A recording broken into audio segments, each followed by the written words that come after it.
আসসালামু আলাইকুম গাইস, কেমন আছেন? আশা করি সবাই ভালো আছেন। সো আজকে আমি বন্ধুর প্রতিষ্ঠানে গেলাম। ওইখান থেকে আমি আজকে ট্যুরে যাচ্ছি গাজীপুর সাফারি পার্ক। সো সাথে থাকুন, দেখুন আমি কি কি দেখতে পারি সাফারি পার্কে আর আপনাদেরকে কি কি দেখাতে পারি।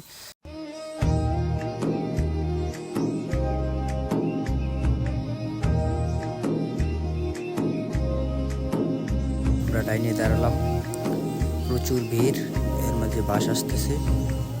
বাসও প্রায় 4টা। আমরা অনেকক্ষণ দাঁড়িয়ে থাকলাম, দাঁড়িয়ে থাকতে থাকতে এক পর্যায়ে আমাদের অনেক টায়ার্ড হয়ে গেলাম আমরা। বাস আসতেছে, মানুষ নিয়ে যাচ্ছে, আমাদের সিরিয়াল এখন আসতেছে না। অতঃপর অনেক কষ্টের পর আমাদের সিরিয়াল আসলো, আমরা ঢুকলাম। প্রথমে দেখতে পারলাম একটি মায়া হরিণ। মায়া হরিণটি সত্যি মায়াবী ছিল। একটু দাঁড়ালো মায়া হরিণটির কাছে, অতঃপর আবার ছুটতে লাগলো বাসটি। কিছুক্ষণ যাওয়ার পর আবার আমরা দেখতে পেলাম জেব্রার একটা দল। তারা মনে ঘাস খাচ্ছে, খাবার খাচ্ছে। এখানে বাসটি কিছুক্ষণ দাঁড়ালো অল্প সময়, কারণ অনেক মানুষ দাঁড়িয়ে আছে ওইখানে, ওদেরকেও আনতে হবে। অতঃপর আমরা দেখতে পেলাম জিরাফ, সাথে ছিল একটি নীলগাইটিকেও দেখতে পারলাম, যদিও দূর থেকে ক্যামেরা ভালোভাবে দেখা যাচ্ছে না। এখানে কিছুক্ষণ সময় যাওয়ার পর এখান থেকে আমরা ছেড়ে দিলাম বানরের একটা স্পেস, ওইখানে গেলাম।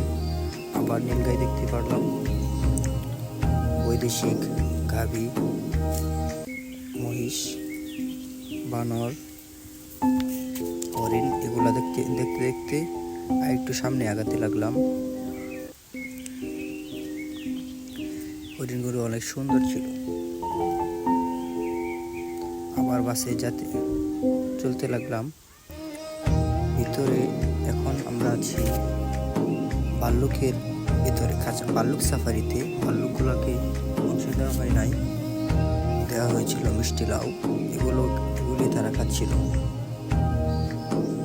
তারপর আমরা সিংহের একটা খাঁচার ভিতরে ঢুকলাম, সিংহ সাফারি।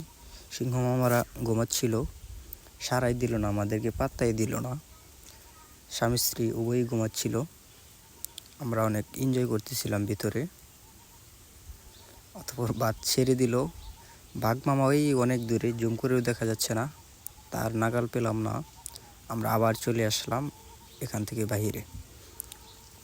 ভিতরে সময়টা তেমন কাজে লাগে নাই, বেশ কিছু দেখতে পারি নাই আমরা। এখানে টিমের জন্য অনেকক্ষণ অপেক্ষা করার পর সবাই আসলো। আমরা যাচ্ছি নাস্তা করতে। নাস্তা করা শেষ হলে এখানে আসলাম একটা ইয়েতে, কি জানি বলে এটারে, জাদুঘরের মতো। এটাতে আসলাম, অনেক জীবজন্তু এখানে সংরক্ষণ করা আছে এটা দেখতে। অনেক মাছও দেখলাম, মাছ, সাপ, সামুদ্রিক ছাত্ররা ওইগুলো দেখছে। একটা কিউট বাঘের বাচ্চা, এটাকেও তারা সংগ্রহ করে রাখছে। এখানে কোনোটাকেই মেরে এখানে আনা হয় নাই, মারা যাওয়া জিনিসগুলোকে তারা সংরক্ষণ করে এখানে রাখছে। পাখির একটা ইয়াতে ঢুকলাম, ওইখানে দেখলাম অনেক কালেকশন, মৃত পাখিরা, এদেরকে সংরক্ষণ করে রাখা হয়েছে। এটা থেকে বের হয়ে সামনে এগোতে লাগলাম। সামনে দেখলাম প্রজাপতির একটা পেজ, প্রজাপতির স্পেসটাতে ভিতরে ঢুকলাম, দেখলাম আসলে কি পোকা থেকে প্রজাপতিগুলা আস্তে আস্তে হয় প্রসেসিংয়ের মাধ্যমে। এরপর ঢুকলাম ভিতরে আরেকটি জায়গায়, ওইখানে ফুল, সুন্দর সুন্দর ফুল গাছ ছিল। কৃত্রিম একটা ঝর্ণা ছিল, ঝর্ণাটাও মোটামুটি সুন্দর, সাউন্ডটাও ভালোই ছিল। এখানে একটু ঘোরাফেরার পর বাইরে চলে আসলাম কুমিরের একটা বিশাল এরিয়াতে। কুমির মামা আনমনে ঘুমিয়েছে, কোনো টেনশন নাই। আমাদের বন্ধুরাও দেখছিল ছোট ছোট পাখিগুলোও দেখছিল। উট পাখি এখানে আছে অনেক বড় সাইজে, খুব শান্ত প্রকৃতির, তারাও খাবার খাচ্ছিল। কুমির মামার আরেকটা সাইডে গিয়ে দেখলাম মামাও ঘুমাচ্ছে, আমাদেরকে পাত্তা দিল না। এই যে নতুন এগুলো প্রাণী দেখলাম, নামগুলো খেয়াল হচ্ছে না আমার।